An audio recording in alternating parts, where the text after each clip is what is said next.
Transporters plying the Abuja-Keffi-Akwanga-Lafia-Makurdi highway have expressed frustration over the gridlock caused by tolling on the highway. The federal government recently announced the commencement of tolling on the road to ensure proper maintenance of the road, but this has come with massive gridlock with attendant delays for transporters and other users. Habiba Tajai has more on the issue. This is the newly inaugurated Garaku toll gate on Abuja-Keffi-Akwanga-Lafia-Makurdi highway, which has quickly become a source of frustration for both transporters, passengers due to traffic congestion. We spoke to some of those who are affected on ways they have been navigating and steps they believe could be taken to ease the traffic bottleneck at this toll gate. However, there has been a relatively improvement in recent days as the delays shorten. Despite this, commercial drivers continue to express dissatisfaction with the new payment process.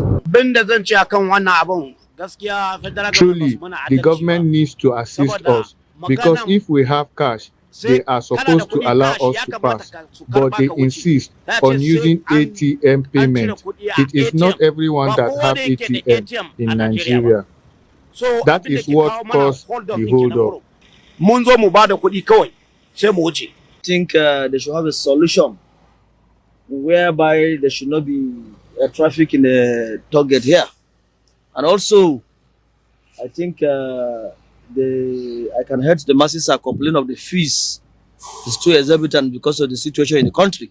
So I think the government has to do something about it so that the masses will be more happy about it. The thing where they start them, the thing plenty, but now the thing don't reduce. These delays, according to the general manager, are primarily caused by the introduction of POS terminals for payments, which has replaced the previous cash transactions.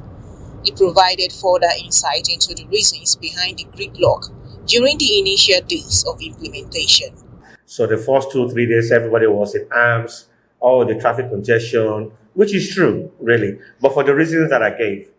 And then as time went by the fourth day,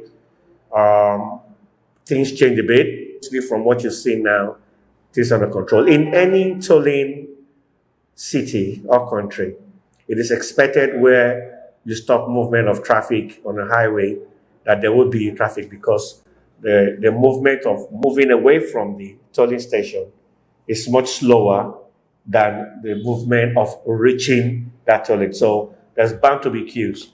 But what is internationally acceptable is that you shouldn't spend more than 5 to 10 minutes max, even at peak period at any toll station, which I believe is what we've achieved.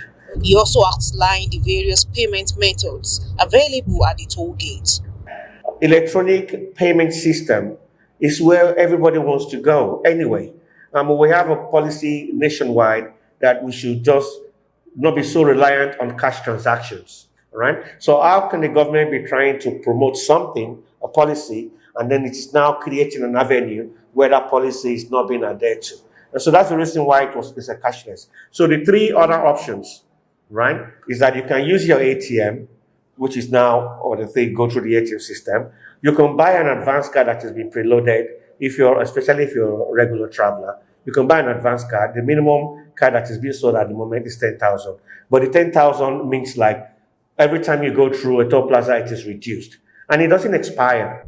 In light of recent events, the federal government has been urged to ensure that the right thing is done, as there has been several reports of individuals breaking through barricades to avoid paying.